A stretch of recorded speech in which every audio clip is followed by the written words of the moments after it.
Never trust a mirror, for a mirror always lies. It makes you think that all your worth can be seen from the outside. Never trust a mirror. It only shows you what's skin deep. You can't see how your eyelids flutter when you're drifting off to sleep. It doesn't show you what the world sees when you're only being you, or how your eyes just light up when you're loving what you do. It doesn't capture when you're smiling, where no one else can see. And your reflection cannot tell you everything you mean to me. Never trust a mirror, for it only shows your skin. And if you think that it dictates your worth, it's time to look within. Welcome to EnergyNMotion, everybody. I am your host, Rah Kalon. That is a beautiful poem by poet E.H. They chose to just use initials, and I'm down with that. I am so excited to have this show with you this evening. I want to remind everybody the purpose of EnergyNMotion. This show creates a space for conversations about the science, purpose, motivation, and experiences that fuel our emotions. Your emotions and my emotions are simply energy, and this is an hour that we spend talking about where our energy has been taking us. And I am delighted and terrified at the same time for the topic today, because we're talking about insecurity. And if you've been able to engage in the conversation before, if you want to engage now, feel free to reach out. You can talk to me on Instagram. The Instagram handle is 3 NMOTION. 3NMotion, so that we can continue to communicate. But I'm so excited to share with those who were willing to offer their thoughts, were willing to talk about. But I will be honest and say a lot of people, when they did reach out because they were excited about the topic, did not want to share their stories. And I understood that, because this isn't going to be the easiest conversation for me, but that's why I know it's time to have it, because insecurity is something that impacts each and every one of us. And so y'all weren't the only ones who struggled to come up with something to say about this. But at the same time, isn't our insecurities like the biggest thing on our brain all the time? So why not air that out? So I want to kind of get started by reading the definition of insecurity, which I do on every show. I want to read the definition of the feeling that we're talking about. And it's pretty simple. Uncertainty or anxiety about oneself, lack of confidence. And so on a previous show, we talked about worthiness, right? So we're going to talk about a lot of those same things. And I even wrote down a list of connected topics that I'm just going to intermingle as we speak. But insecurity in the first place. What comes to our ego-fueled minds when we hear the word insecurity? So I use the term ego-filled mind because your true self would not even begin the negative self-talk that comes when your ego wants to start talking about your insecurities. But what usually comes to mind is weakness. Insecurity is a weakness. It means you're weak. Insecurity means doubt, low self-esteem, embarrassment, hurt, fear. It means negative self-talk, means jealousy, means envy. And all these things might be attributed to being insecure, feelings that you experience while you're feeling insecure. They're all balled together like a rubber band ball, and you don't know where to start to unwind it, to take it apart. But we have to start somewhere. And so today's conversation is going to be a bit of me talking about questions that people reached out and asked me, questions that I just had in the first place, that I am going to go on a journey of expressing my insecurities and healing from them. When I spoke on Instagram about let's heal some wounds Thursday night, I wasn't just talking about y'all's. I was talking about my own too. So I'm thankful that y'all have created a safe space for me to share these things too. So thank y'all for being as great as you've been, and I'll continue to be as great as I am as I talk about all the times I don't feel so great. So the first question came up as, what are my beliefs about insecurity?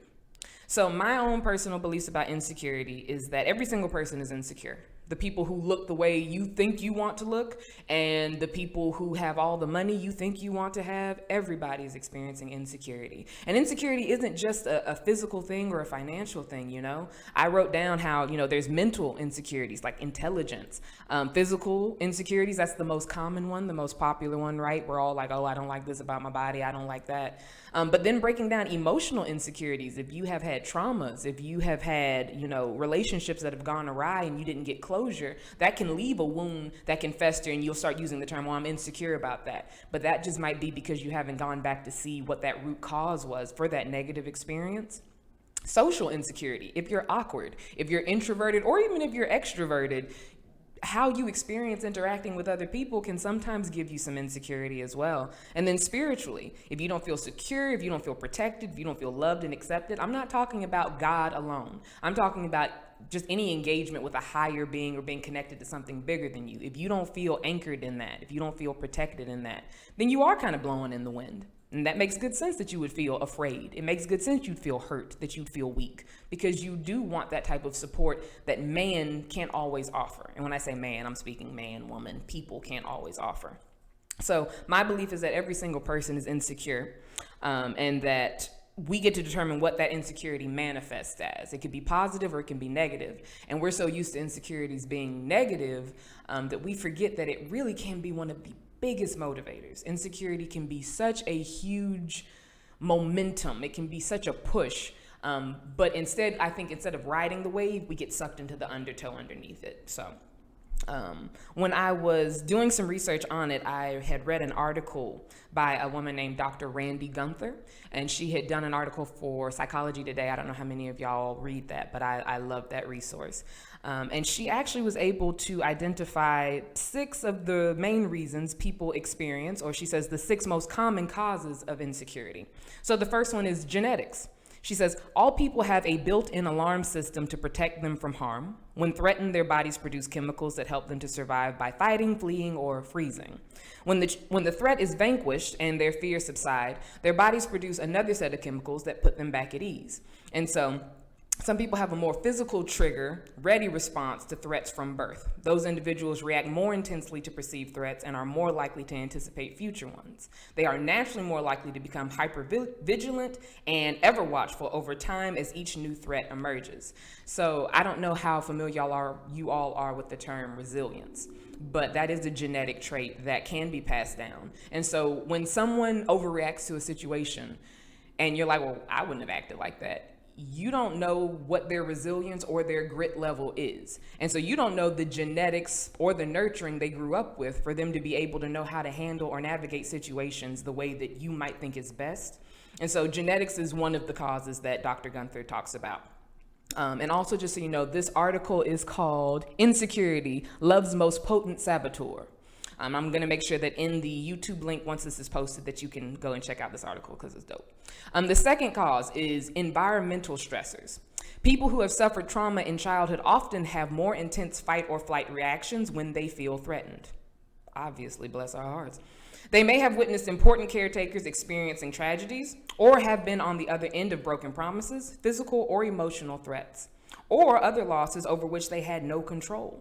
If those people had understanding and supportive nurturers during those stressful times and became stronger as a result, they would have a better chance to become more resilient when they face future challenges. Alternatively, if they were abandoned or wounded during those episodes, their confidence and innate sense of security will become more vulnerable in subsequent losses. So that makes so much sense.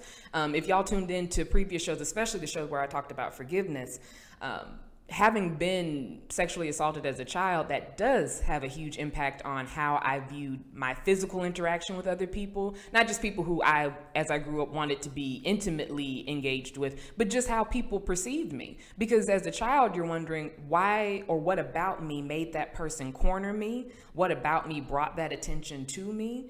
And so you assume there must be some part of my body, there's a sign that says target. And even though there isn't, those predators out there, they smell that insecurity or that innocence. It's one of the I words, right? It's either insecurity, they smell that, or they smell the innocence. And either one of those can make you extremely vulnerable, especially as a child. So those environmental stressors, which is the second cause Dr. Gunther talks about, makes a big, big deal of sense. So number 3, fear of disappointing. Fear of disappointing. Many people, especially those who have suffered, are terrified of being discounted by those important to them. They have assumed responsibility for lost relationships by feeling that they did not measure up. If losses accumulate, they become even more difficult to express their reactions for fear they will again push the other partner away. That kind of insecurity feeds upon itself and can reinforce feelings of being basically unlovable. So the idea of almost having to be a people pleaser, I'm a Libra, and I'm not real big into the horoscope stuff, so I ain't gonna go down that trail. But I do know that sometimes that means that I can be indecisive, and often, if that's the case, I will lean to going along with what someone else wants. Not because I don't have my own opinions, but if it doesn't hurt me to be flexible, I'm going to be flexible, and I have not seen, and I don't think there's anything wrong with that. However, when I was younger and I was still in a very people-pleasing phase, I did begin to recognize that if I did do what I wanted when someone else asked me to do something that they wanted, I felt guilty. I felt like I owed them my time. I felt concerned that the next time they had an opportunity to do something fun, they wouldn't invite me. They wouldn't ask me because I was not agreeable that last time. And that's not fair. That's not fair for me to have put that pressure on myself, because honestly, if I stepped outside of my head, those people weren't threatening that. They weren't saying, well, if you can't come this time, you can't come next time. Or if you don't agree with me here, you won't have another chance to agree with me. I was telling me that. And so for those of us who are people pleasers, because it is a huge human trait in so many of us, I'd like for us to be mindful of that. There's nothing wrong with being flexible, right? But we need to make sure that we're flexible because we want to be and not because it's out of fear. The fourth cause for insecurity, conflict aversion. Confidence increases when people are able to triumph over adversity. If relationship partners are innately insecure for whatever reason, they are less willing to take chances that might give them the opportunity to develop alternative options and more resilience. Some people, whether from childhood trauma or innate characteristics, are unnerved by disharmony of any kind. They cannot abide tension or conflicts and avoid them whenever possible. Y'all know those people, don't you? They develop heightened accommodation tendencies whenever they face dissonance. They are extremely susceptible to folding in order to maintain security, often giving up who they are to ensure there will be no loss of safety. And so I think this is a huge sign that I've seen within people who, it's not even weakness. They just are afraid. And maybe being afraid is seen by a lot of people as weakness, but I think that's such a natural human instinct that I wouldn't label it a weakness. I would label it as you afraid. Just because of either worrying that someone will give up on you or being afraid that if you are too unagreeable that people just won't want to listen to your opinions further on. And you still have to be able to find your voice and not be afraid of conflict, because sometimes the most beautiful understandings can come out of conflict. It has to have, in friendships and relationships, whether they're family, romantic, anything, you have to be able to create spaces where you can connect with people even when you're not agreeing, even when there is conflict. You have to be able to tell people I love you, but I gotta let you know that's not how I feel. I love you, but I disagree greatly with what you just said, or what you just said offended me. You have to be able to speak your truth, because you go to sleep with you at night. Even if you have a partner that you go to sleep next to, you the only one in your head. You the only one in your body. Well, at certain times of night, you might be the only one in your body, but you're the only one in your head. You're the only one in your head, and you need to make sure that you are good with you. So even if nobody else is good with you, you need to value yourself enough to be good with you. So don't avoid the conflict, don't do that. It'll be okay. Number 5, dependency. People who feel that their partners are only with them because they haven't yet found someone better often become hypervigilant and increase their dependency on their partner's supportive responses. Ever fearful that the relationship will end, and this can be a friendship or a romantic relationship, keep this in mind. For those of you who are single, don't think this don't apply to you. Ever fearful that the relationship or friendship will end, they try too hard to please and avoid challenging anything that might lessen their partner's commitment to the relationship. They tend to narrowly focus on only the behaviors that keep things in order and become totally dependent on those outcomes. So as I keep reading through these, it paints a clearer and clearer picture of what we see in an insecure person, right? They don't want to take up much space. They don't want to cause problems. They don't want to make waves, because they fear that if they bring too much attention to themselves, what if it's not positive attention? And if they aren't bringing positive attention to themselves and people see them as negative, what if people go away? And if people go away, who will validate me? And if no one's there to validate me, then I am nothing. And they completely skip over the step where I'm here.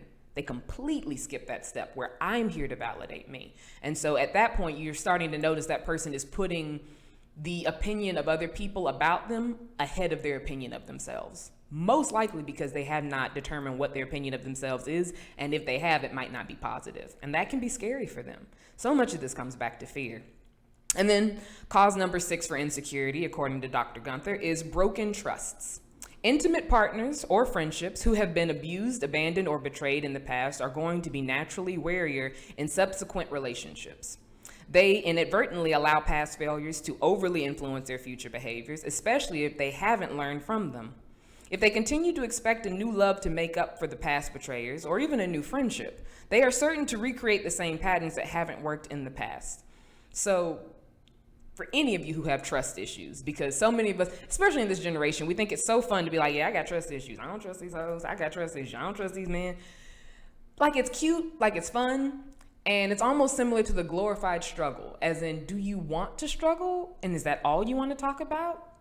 So when it comes to trust issues, do you want to not trust people? Do you want to heal those wounds? Or do you want to feel entitled to being mad that people weren't trustworthy in the past? You really have to decide what you want in these situations. Do you want to have something to complain about? Or do you want to have something to be thankful for? And so those are Dr. Gunther's 6 causes as to our development of insecurities. And so the next question is, how old were you when you gained an opinion about yourself? What was that opinion? How old was I when I gained an opinion about myself, and what was that opinion? I would say I have always been very self-aware. In the terms of insecurity, I think I started to have my first insecurities at about 10 years old. I remember I was homeschooled, as I've mentioned many times, and we were a part of a homeschool group called 4-H. And there were so many different activities that kids could do. And as a kid between the ages of about 7 and 11-ish, 12-ish, I was real fat.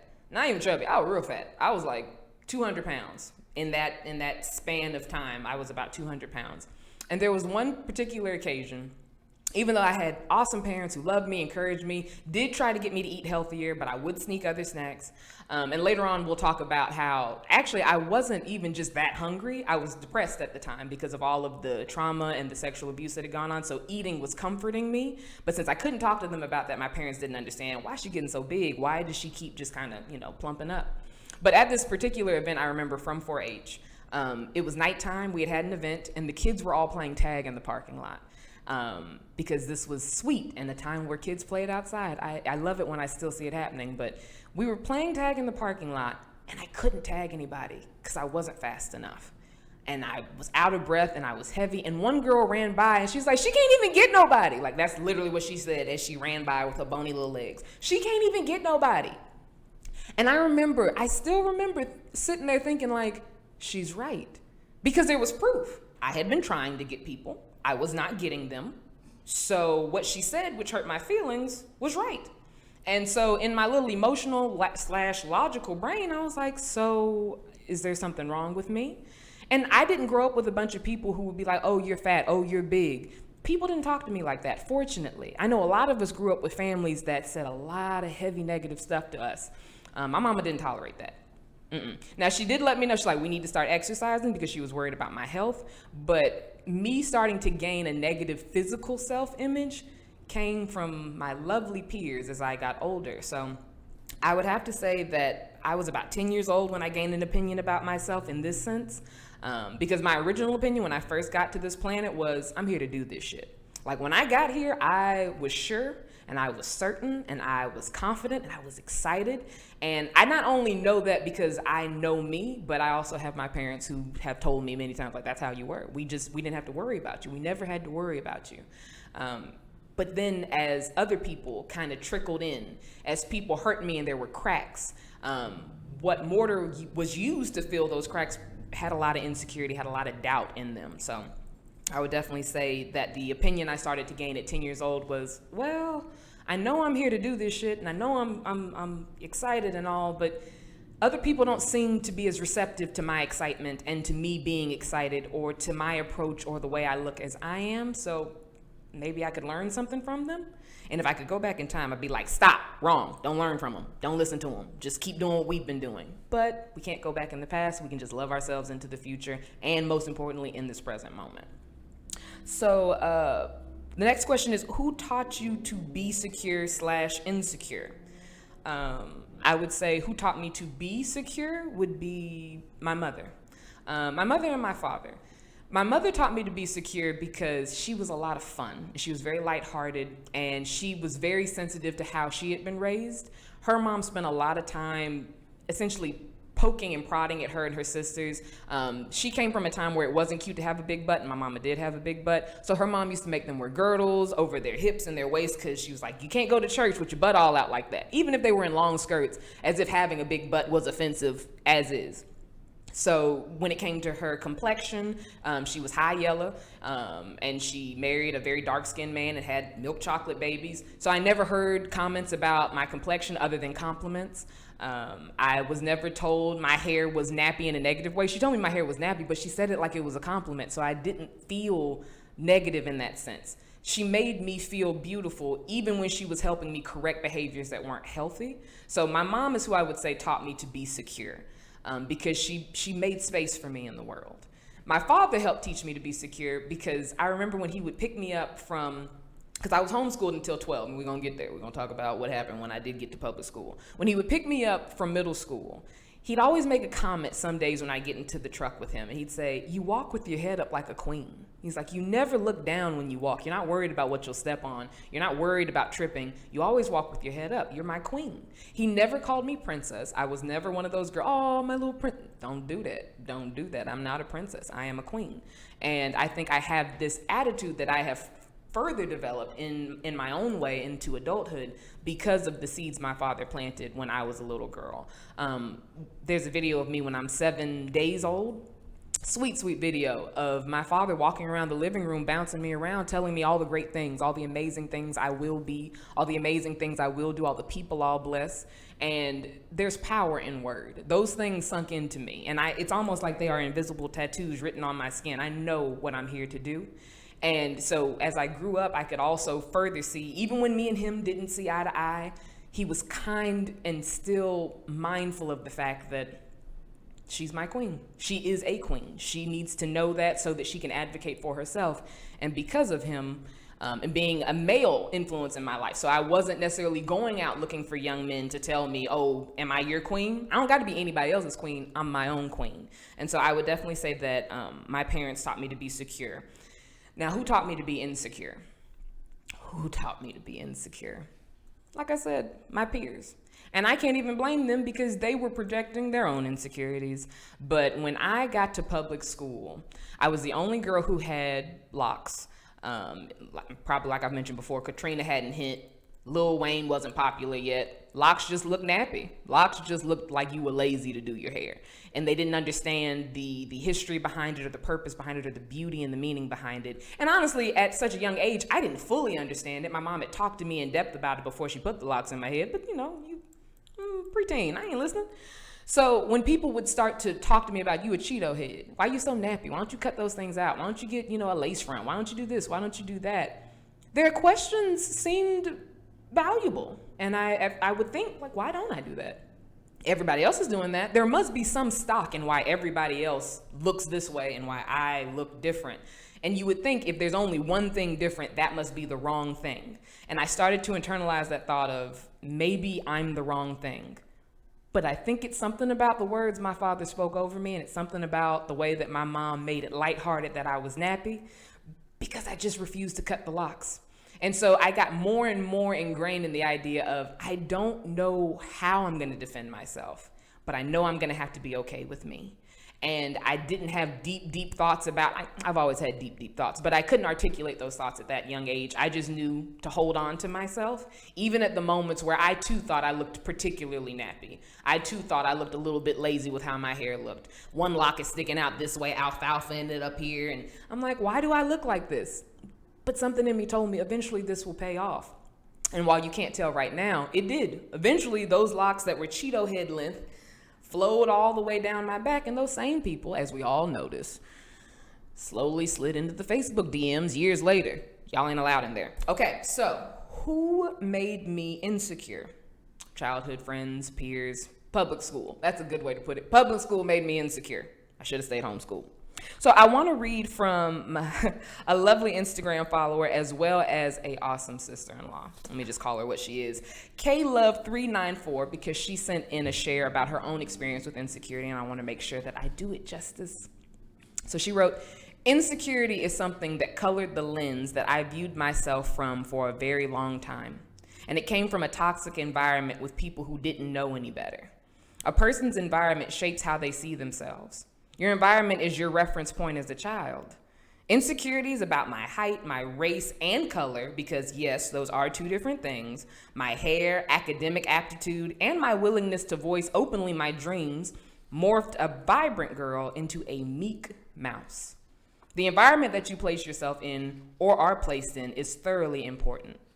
I only ever realized I was insecure when I noticed that I perceived things as a flaw and needed to be hidden, while other people needed to flaunt these same things, and they were proud of them. I saw the byproduct of what my insecurities were doing to my opportunities, relationships, and my mental stability. I had somehow forgotten that I was made for greatness. So that is from KLove394. She is always posting the most awesome Zeta things as well as the most awesome inspirational things. So please feel free to follow her. Thank you, sister-in-law, for that, because we've had conversations, you and I, about growing up being chocolate. And while I can't say that I can relate to being short, I was terribly insecure about being tall. And isn't that bizarre that that's how we can relate on that? I was too tall, you were too short, and we were exactly the way we were supposed to be, and we still are. So to speak on that a little bit, when I started to get a little bit more comfortable in public school, as in I had finished the first year, I was in 8th grade by this point because I started public school in 7th grade. I started to realize I wanted to be desired. I wanted boys to like me. Obviously, the first year, 7th grade, I was just trying to survive. I wasn't even worried about nobody. I would have loved to have had a big group of friends. I had 3. I was so thankful for those 3. And then in 8th grade, I had enough time on my hands and gotten comfortable enough to start to feel those hormones that were churning. And it's like, I want someone to look at me the way I see boys look at other girls in the hallway. At that time, while I was fully aware that I did like girls, because of what was so like plastered everywhere, which was a lot of heterosexual relationships, I was more interested in getting a boyfriend. I grew up with a lot of female friends whose my interactions with them growing up made me feel close enough with girls, and I didn't grow up with a lot of interaction with boys, so I had a curiosity towards them because I didn't know how they worked. And I'll be honest, at 27, still don't really know how y'all work. And y'all better come and show me at some point, because I'm losing faith. But when I realized that the main thing the boys kept saying as to why they weren't approaching me was because I was tall, because I didn't think being tall was a bad thing until someone pointed it out that it makes me too intimidating. So something that makes me big and beautiful and makes me the queen that doesn't look down when I walk, the thing that I keep my head up and all of these things. Now you're telling me I'm too high up? I'm too high up to be attractive? I'm too high up to be someone who you're interested in? And really what those young men were communicating was, I'm insecure about my height. I'm insecure about my ability to seem manly enough with you because you're so big and you make me feel small, and I don't want to be with someone who makes me feel small. And I don't want to be with nobody that makes me feel small either. I couldn't have known to say that back then, but I know to say it now. And that's when I work with students, that's what I tell them. Like when I have my tall girls that I'm talking to and working with, I'm like, honey, don't you worry about them. The height sifts out the losers. The ones who are worried about you being too tall, don't you worry about them. They're already canceling themselves out so that you don't have to. Look for the men who are excited to either look directly at you or look up at you, or if it's what you want, look down at you. But never let them look down at you just because you're tall, you know? So that's definitely an experience that I can share when it comes to a physical level of insecurity. So the next question is, what are you most insecure about? You know, I'm just gonna go right on in, huh? All right, so that's what this is about, though. That's what this show is about. So I would say the things that I'm currently the most insecure about would be cellulite, back fat, I'd say it's not even love handles. Y'all ever get them pongs on your sides? So it's like your hips, but it's just a little bit higher than your hips. So when you put your jeans on, it might give you a muffin top if you don't pull your pants up high enough. Y'all got that problem? If you don't, it's real. It's real in these streets. I would also say another big insecurity of mine would be not having a really big butt. I used to would have said I have a butt. I have a booty. I do have a booty. And it's very playful. It knows a lot of tricks, but it's not big. It's not like volume-esque. It's not, deep and wide. It's simple. It's a simple booty. It serves its purpose. And essentially it's proportional to my body. But I always felt like because I have hips and because I'm tall and because I have large breasts, I should have a fat ass. It just didn't seem fair. My mama had a fat ass, but I got my daddy's ass. And I was like, why that happened? What'd I do for that? My mama also had hazel eyes. I was like, why didn't I get those? But it's all for some beautiful purpose. But growing up, I struggled immensely with that. I always seemed to become best friends with the girls who had these big, beautiful booties, just beautiful. And they were young and they didn't know how to appreciate them or what to appreciate about them. And the boys are over here oohing and on. I attributed the fact that I couldn't get a boyfriend or I couldn't get people to find me attractive to I'm too tall and my butt's not big enough. And I would say that the insecurities that I just shared that I currently have, they have lessened over time, but they are still in me. They still exist.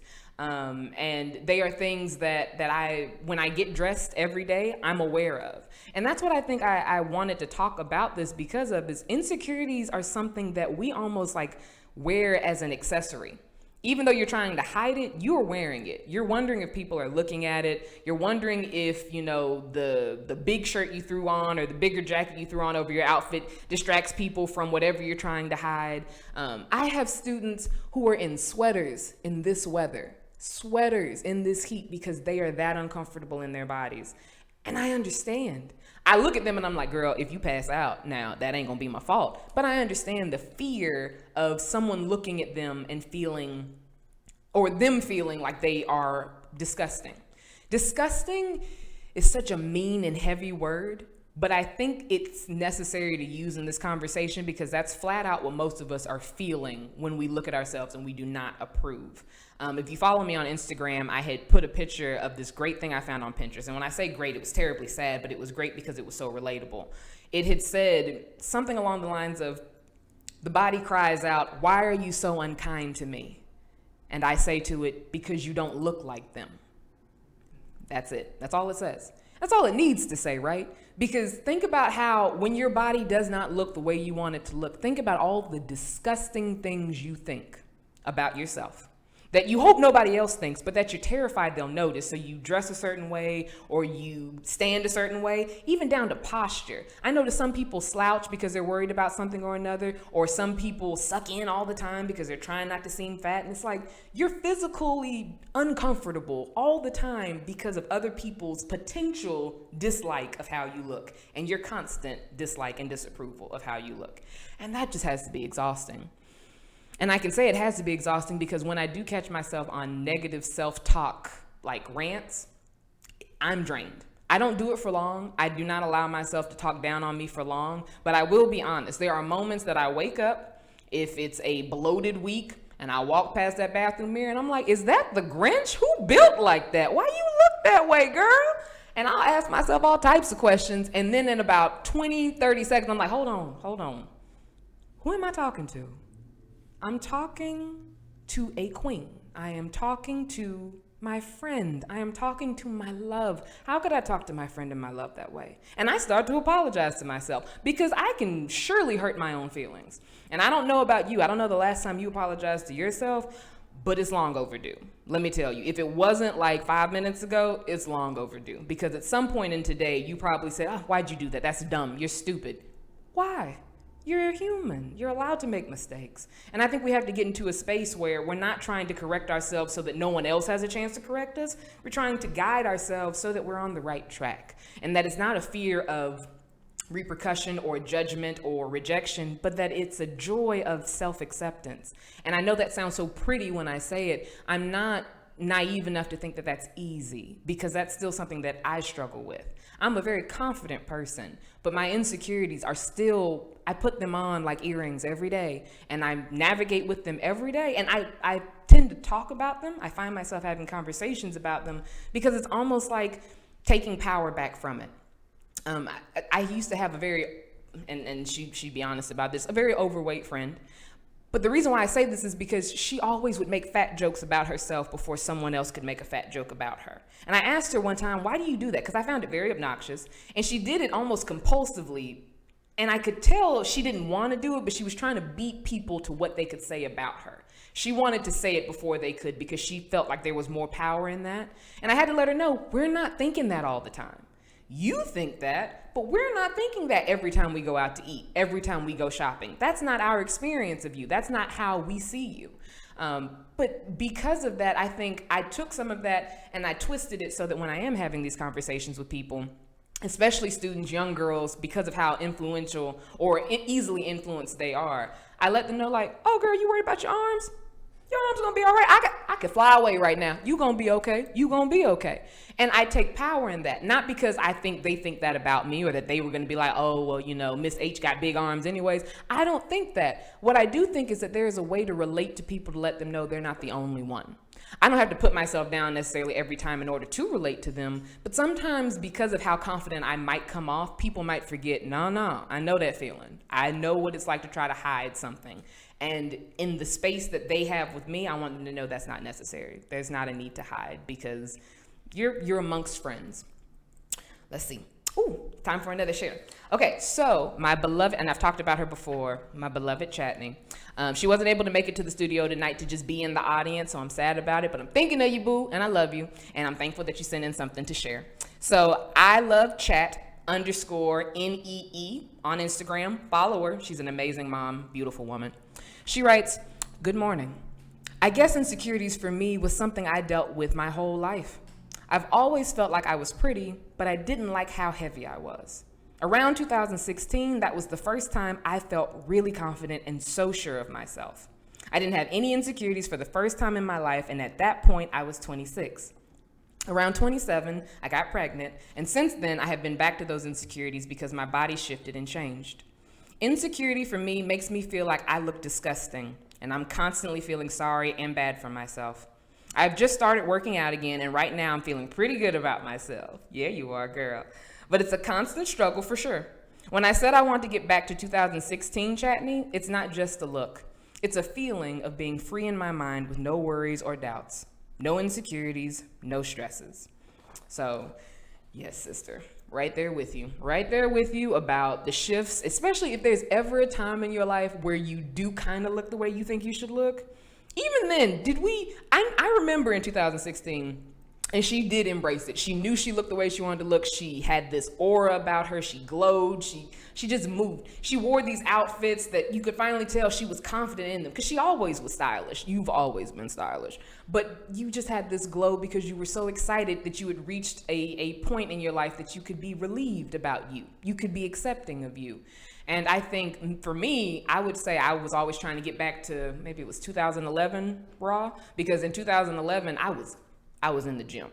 I was in the gym. I had a bad breakup, and all I could do to get some of that stress out was to lift and run, and it gave me a place to put all my energy. And so I got real fine. Me and my mama did a photo shoot on the beach of me. I was real fine. And then I ended up falling in love a couple months after that, and then that love translated into a lot of late nights at Taco Cabana. And because of that, and mind you, this is undergrad, so this makes good sense that this happens to most of us, I got happy. I got happy in the relationship. Good for me. I got fat and happy. He did too, though. So both of us had to learn how to shift and be more healthy in that sense. But ever since then, I think I always compare myself now to who I was then. Physically, at least, even though I still look good. But back then, I think it was the fact that I had put so much intention into how I looked. I was taking care of myself, I felt like. And I think sometimes our physical insecurities are really a shout within us of our bodies wanting to be noticed. Not just when we're putting on clothes and about to go somewhere and show it off to people, but our bodies want to be noticed when it's just us and our bodies. And usually the way we notice our bodies, we're shoving food in it, we're shoving alcohol in it, we're doing all these things that aren't the best thing for it. But then when it comes time to show it off, we want to yell at it. Like the body just chose to eat that whole bag of cookies because that's what the body did. It was your decision. And I'm not saying that the body doesn't have cravings, but my thought is that we have to get to a point where we're happy with where we are now because the body is ever changing. So in 10 years, I might have had kids, I might not have, but I know I'm not gonna look like this. I might be more fit. I've seen so many women that have inspired me to know I don't have to just like not get fit as I get older. I can be in the better or the best shape of my life later on down the line. But I need to appreciate where I'm at right now because I'm not gonna be here always. I won't always be 27. And Just like back then in 2011, Rah had to appreciate she looked like that then. And young Rah, when she was getting bullied, should have appreciated what she looked like then too. But we have to communicate that to each other, and not just women, men too. We have to communicate that as a community of people to each other, because we are all walking around with our insecurity accessories, and we need to alleviate that burden of, well, you used to look like this, why you don't get back to that? Family, I'm talking to family now.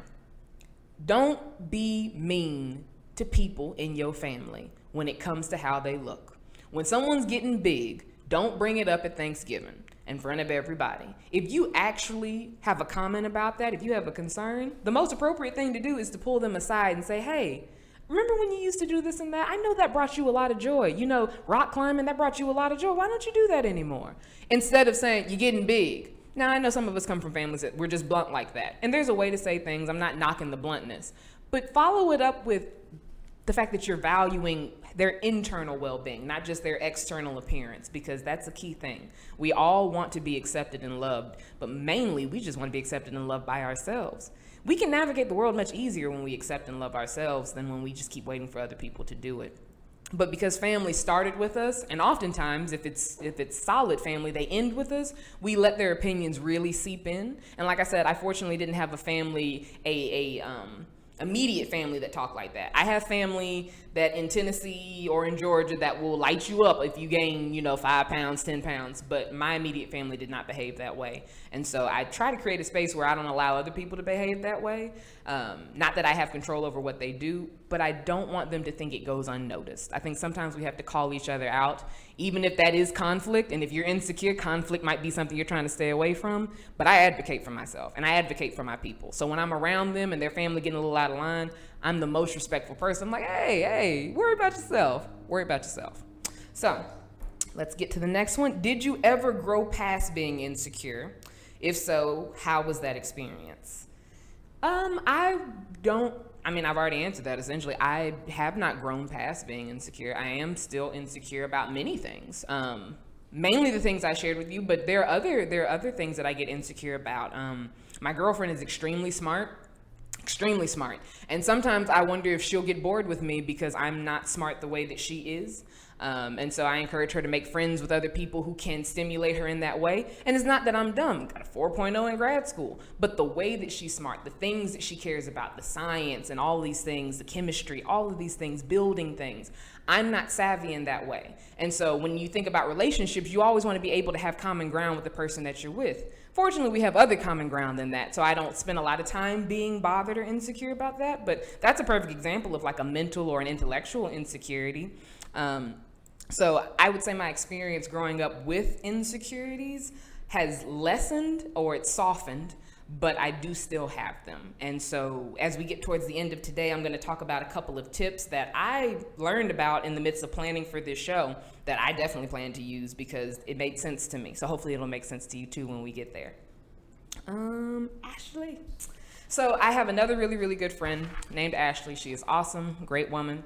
And she wrote in to share her experience, and it goes like this. In my most recent moments of growth, I have had a few aha moments regarding insecurity. Through conversation, I realized the impact insecure behavior has had in my life and the invaluable lessons I have learned as a result. Not knowing my self-worth allowed me to be susceptible to a lack of self-love and its reciprocation. Insecurity often lulled me into thinking I was doing what is best by justifying irrational behavior. I was unknowingly instead doing nothing more than playing the devil's advocate and lying to myself. The more growth I made, the more I realized it has robbed me of dignity in moments I needed to exercise grace. Insecurity can dull the shine of anyone in its path by incepting maladaptive, illogical thoughts. The road to it can be led by a projection of the things we least like about ourselves or lack of needs being met. You, of all people, as in me, know how I feel about emotional intelligence. The woman I have become acknowledges the need for balance. As undesirable as insecurity is, the lessons it teaches cannot be gained from any other source. Could not agree with you more, Ashley. The lessons that we learn from insecurity really can't be gleaned from other sources. And even if they could, don't most of us have to learn from experience? Someone can't talk to you and tell you, hey, so, don't feel bad about yourself because this is why you shouldn't. It's much easier to feel bad about yourself and then to learn why you shouldn't feel bad about yourself, or to learn how to shift and grow to be accepting of yourself and to celebrate yourself. These aren't things that can just be like communicated through conversation. These are things that's why when elders talk to me, I listen. Because I know that I'm still gonna have to go through it, but it's nice to have a reference point. When your ship is sinking, it's nice to be like, ding, oh, that lady back in 8th grade told me that this was gonna happen, and when it did, to do what?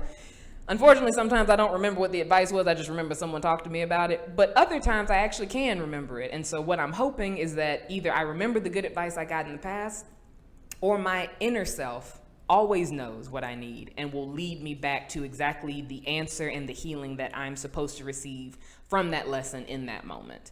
I try not to think too far ahead, too far behind. I try to stay as present as possible, because really one of my favorite things to remember is, in this present moment, is there anything wrong? Yeah, I might have been judging myself. Yeah, I might not have liked how I looked when I walked past the mirror, or I might not have felt so smart in that past conversation, or I might have felt awkward here or there. But at this very moment, at 9:15, is there anything wrong? And my answer is no, because there isn't at this very moment. Could there be something wrong in 10 minutes? Maybe. Could there have been something wrong an hour ago? Maybe. But right now, I'm good. And living in that present moment and having that for myself allows me to have grace. Give myself grace, give myself mercy, because it can be hard out here. And I know that's not just for me, it's for all of us. So there's this wonderful woman named Chantelle Anderson. She's a retired WNBA player that did this TED Talk. I will make sure I include that link as well. But she had asked a bunch of questions, or suggested questions, that you ask yourself when rebuilding your confidence because of insecurities. So those questions were: how do your thoughts and feelings about how you look impact decisions you make? So kind of think about that. Evaluate that for yourself. How do your thoughts and feelings about how you look impact decisions you make? Because if you are holding yourself back from opportunities, okay, you need to take a look at that. If you are holding yourself back from making connections, you need to take another look at that, because that's fear holding you back. The insecurity is manifesting as fear, and right on the other side of fear is usually everything you want. And so don't let that be that barrier. The next question: how much of your confidence comes from inside instead of outside? So take a look at not only the people who you're surrounding yourself with, but how do you spend that alone time? Whether you're an extrovert, an introvert, or an ambivert like myself, you need to be mindful of, are you validating you? Are you investing in you? Are you offering yourself what you need to be your best self? Or are you waiting for someone else to do it because they have no obligation and they may never get around to it? And you can't honestly say you're willing to sacrifice feeling good all your life because someone didn't have time to tell you you deserve to feel good. This just doesn't make any sense for you. You deserve better than that. We all do. Next question: if how hard you work was the only factor in your success, would you bet on yourself? If it had nothing else to do with anything, if it only came down to your work ethic, your actual ability, would you bet on yourself? And that can come down to not only feeling confident or lack of confidence, but competency or lack of competency. So if you're in a job and you don't feel well trained in it, you probably aren't going to invest your best in it because you're like, well, I'm not good at this. You might feel insecure about it, but if you're not willing to take the steps to get better at it, then you're asking to continue to feel insecure about it. So you need to be able to get to a point where your work ethic, your approach to things is the thing that you trust, not external supports, but you trust you. And then the next question: do the people you surround yourself with help you to be more confident? Do the people you surround yourself with help you to be more confident? If they do not, you might need to cut some ties. Not because they don't have their own journey they're going through, but that just doesn't mean you have to go in the opposite direction of where you belong to follow them down the wrong road. And there's no judgment in that. I only make all these faces when I talk about it because I did it so many times. And by this point, I really don't want to see anybody else doing it, but I know, like we just said, experiences teach much better than words do. But if the people who you surround yourself with bring you down more than they uplift you, you deserve to be afloat. You do not necessarily just need anchors to hold you down. You need buoys to keep you on the surface too. So look for both. Next question: do you enforce your non-negotiables? Do you enforce your non-negotiables? Do you have boundaries? And if you do have boundaries, do you make sure people respect them? Not because, you're all powerful and have to enforce all these things, but because you deserve respect. because you are of value, because you deserve to be treated like a human being. And if you have certain standards and you've communicated that openly to people, they have the option to get on board or to not, but you do not have to sit around and wait for them to belittle you. You don't have to tolerate that. So do you enforce your non-negotiables? And then finally, how are your past experiences impacting your present views? How are your past experiences impacting your present views? And that's what we've been talking about all tonight. The things that I experienced growing up, they do or could have had a higher influence than they have, just because fortunately I had a close-knit family and support system that did make me feel more confident. But the views of other people in the past, peers and such, if I had internalized that, I would be bitter right now. I would be bitter and not where I am because I would have not gone out for opportunities. I would not have pushed myself to do things because other people told me that I couldn't. But I fortunately was here to reassure myself that I could. So how are your past experiences impacting your present views? Just take a look at that. Do some self-reflection. Look in there and find out how that's going, because if you don't, you're going to continue to live that pattern that Dr. Gunther was talking about of repeating these trust issues in relationships, just because you aren't willing to do the work to look back, see what needs fixing, find out the root cause, and then to move forward from there. So that is the Rebuilding Your Confidence Questions by Chantelle Anderson, a really, really great TED Talk that I'll make sure that y'all get the opportunity to take a look at. So after all of those questions, fortunately, and all these sad things we've talked about, not even sad, but journey-based things we've talked about, I want to talk about some tips. I want to talk about some tips that can make us feel better about ourselves, and not just as hippie and happy and free love as I am, actual applicable tips. So there is a lovely YouTuber named FarFromAverage. Please check him out. I will also include his link below as well. And he actually came up with a couple of different things that he researched psychologically about people to help us understand why insecurities hit us the way that they do. So the first thing he wanted you to know is, think about it. What are your insecurities telling you? Like, what are your insecurities trying to communicate to you? Because they are trying to communicate something. So the first thing he says is your insecurities are not sure of your ability to complete a task. So insecurities are essentially messages from the brain. They are messages from the brain that you think, oh, it's my super ego talking, or oh, it's this internal, it's messages from the brain. And that can kind of make it a little simpler to receive, because it's like, okay, so I'm not doing this to me. Sometimes it's hormones, sometimes it's chemicals, sometimes it's just the brain talking to me. So the brain is saying, one, I'm not sure of my ability to complete this task, so I'm doubtful, so I feel insecure. Two, the brain thinks it's moving in the wrong direction. It's like, based off all the knowledge I know about us, we don't belong here. We haven't fit here before. We don't know what to do here. I feel insecure because of that. Or number three, the brain is afraid it might lose what it already has.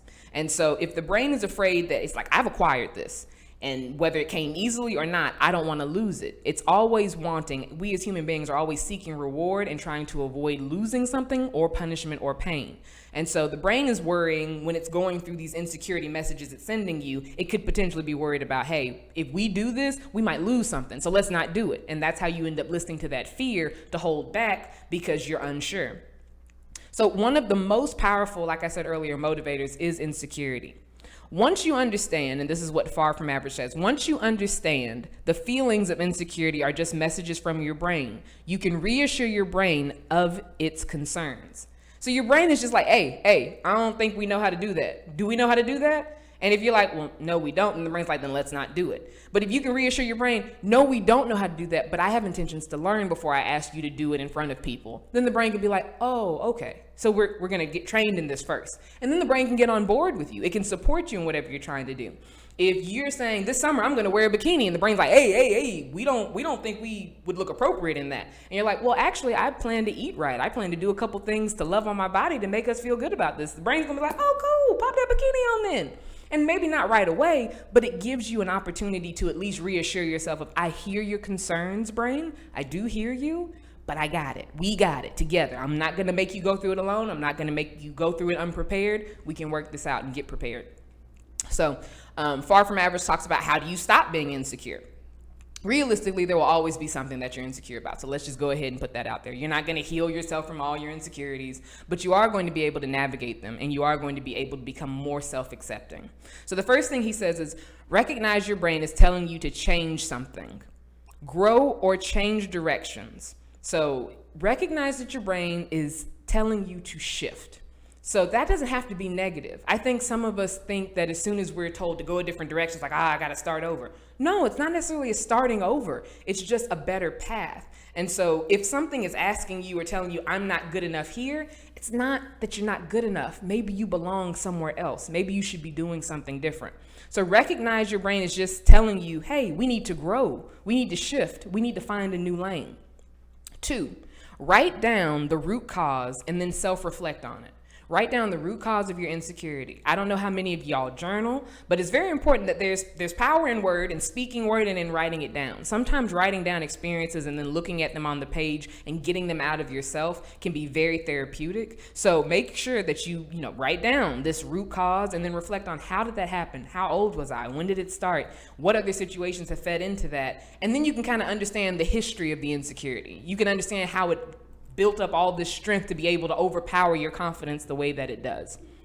And then finally, 3, come up with a detailed plan that will help you shift whatever it is about yourself that will eliminate the insecurity.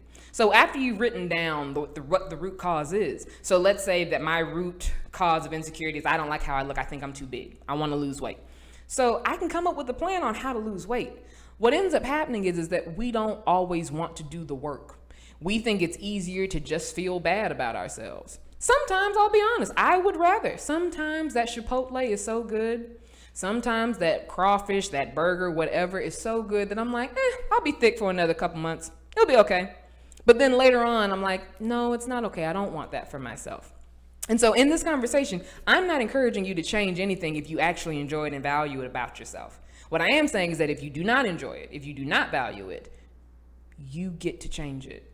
And you can change it soon and then not have the insecurity the same way, or you can wait a long time and then complain about it and then manifest more of the insecurity and more people noticing it because you keep bringing attention to it. You really have that option for yourself. Because the best thing that I love that he put underneath here is, as long as your subconscious believes the plan that you've created, there should be some instant relief because you have a concrete plan. Not just because you've said something kind to the brain to reassure it. The brain likes to be spoken back to. It's talking to you all the time. It likes for you to acknowledge what it's saying. But because then on the human scale, because we are doers, we like to have something tangible to do or to help us. A lot of us do. Then you already have a plan laid out.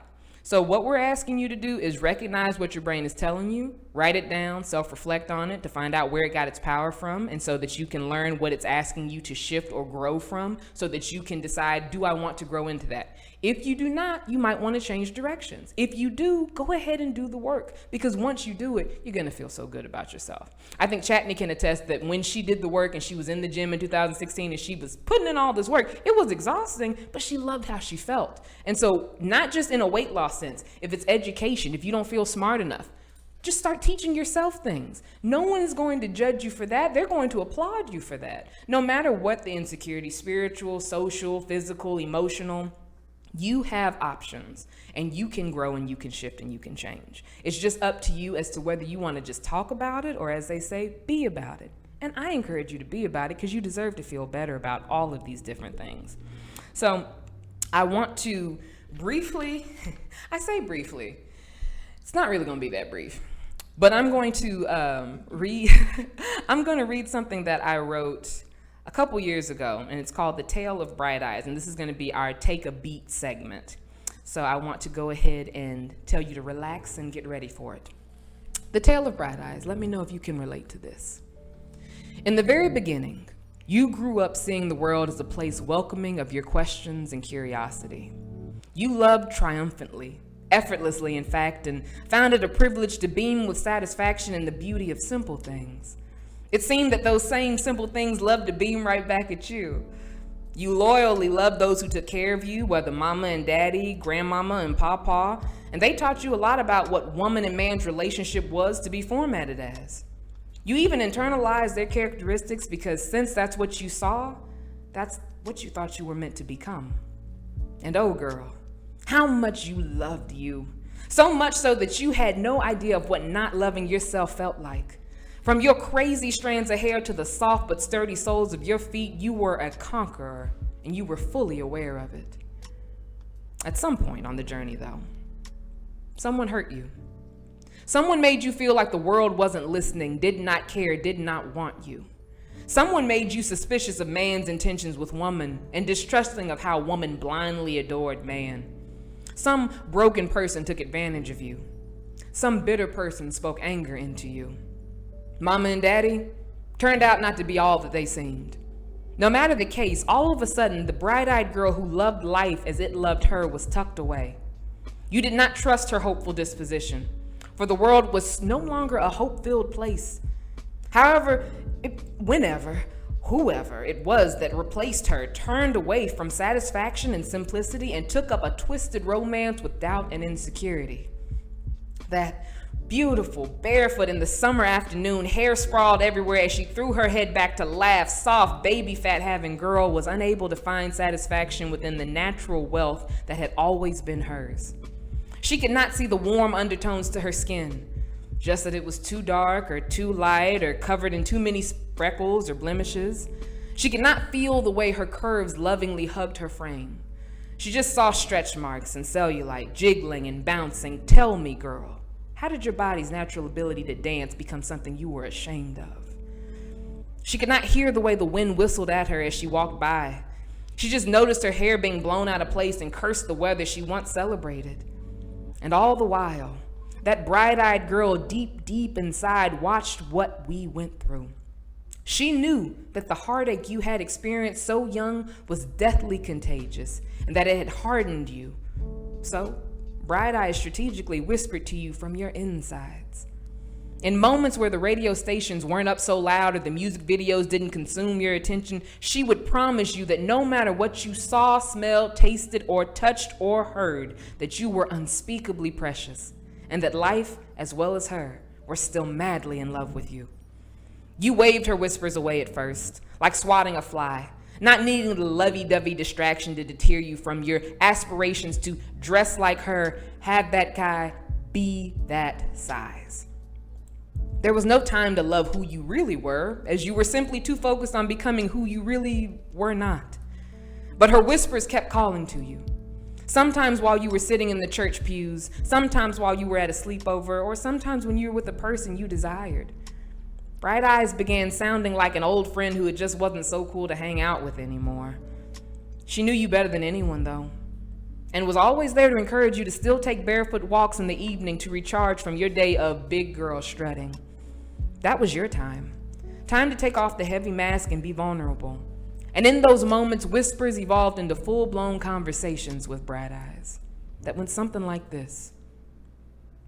"It's suffocating, isn't it?" she would inquire, as your toes gripped the warm cement. You'd look down and nod quietly. "I know," she'd sympathize. "It feels like it."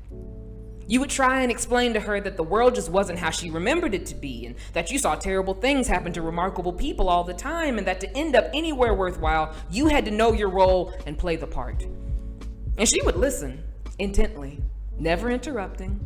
But when you were done with your wild rambling and your desperate excuses, she would warmly say, "It's okay to get off the stage if you don't like the part you're playing, baby. This role just doesn't suit you. And as for what's terrible and who is remarkable, well, that is all in your opinion, and you know so little about other people. You don't know what greatness that situation you perceive as terrible prepared that person for. You don't get to see everything that happens for everyone because it has nothing to do with you. I am very aware the world is not the place I remember it to be, trust me. But it seems that you are the one out of the two of us having trouble coping with your surroundings." Silence. You weren't going to argue with her. This was about the time you would drop your sandals on the pavement and start walking home anyways, tired of feeling out of place even in your own thoughts. But Bright Eyes would begin before you slipped your feet into your shoes. "I love you like I have always loved you. I hear and feel you, and I know things have been painful, but girl, don't you know I want you?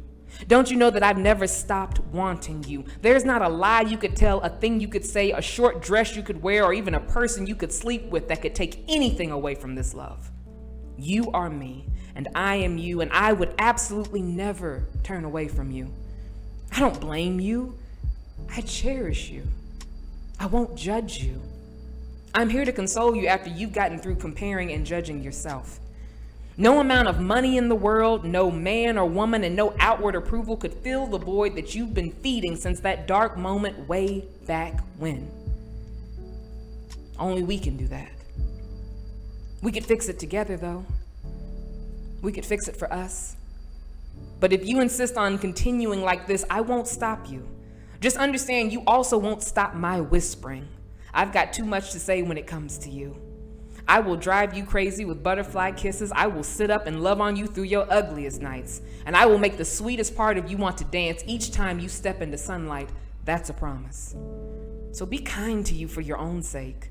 And if you can't, that's okay too. I'll love you enough for the both of us. It happens every time. Tears pouring down what feels like an undeserving face. Shoes back in hand, bare feet slapping swiftly against the ground as you head home. You need to have a cry. A good, private cry, because you know it's the truth and you know that you're worthy of it. It's just hard to separate what your five senses have told you all these years from what you have carried in your spirit all along. Curled up in the safest part of your favorite room, you posed one question to Bright Eyes. If I trust you again, if I really trust you again, how do I know things will be okay? A warmth-filled smile comes across your face, and warmth fills the coldest, loneliest parts of your chest, and in your heart instead of your head, you hear, because things have always been more than okay. You just weren't trusting enough to know it, and now you are. And that was that. And you were yourself again. No more rejecting the parts of life that scared you. You gave up control and collapsed in on yourself, arising as a whole woman. You still have your painful days, insecure and anxious moments, but the undertone of your complexion has a glow you wear with honor. The curves that have been hugging you, well, now you hug them curves right back. And when you catch your body jiggle, baby, you give it a reason to dance. Empty has no place in you. You don't even know the word anymore. You beam fulfillment in the face of uncertainty, and those simple things you used to love, well, it turns out they still are quite in love with you. You smile at your life now. You ask the world questions and don't mind the variety of ways that answers you. You may not always feel good, but you always feel like yourself. That bright-eyed girl became a vibrant-hearted woman. And you're back to conquering the world the only way you know how. Beaming, dancing, and laughing all the way. That is the tale of Bright Eyes. So if that is a message that any of you feel like you could relate to, please feel free to reach out and share stories of your own. Just because this episode is ending does not mean this conversation is over. I am so thankful for getting to have had this conversation. I feel good. I feel liberated. I feel emotional, but that's what this show is for, so it's good. It's good. So I want to shout out and thank Dr. Randi Gunther for me being able to take some pieces from her article. I want to thank Chantelle Anderson and FarFromAverage also for their contributions. Please check out Chantelle Anderson's TED Talk. It is awesome. And please go check out and follow FarFromAverage as well on YouTube, because he is pulling out some really great psychological information. I want to also let you know to check out 50 Shades with Jay tomorrow at 8 o'clock on this very station. Remember the website.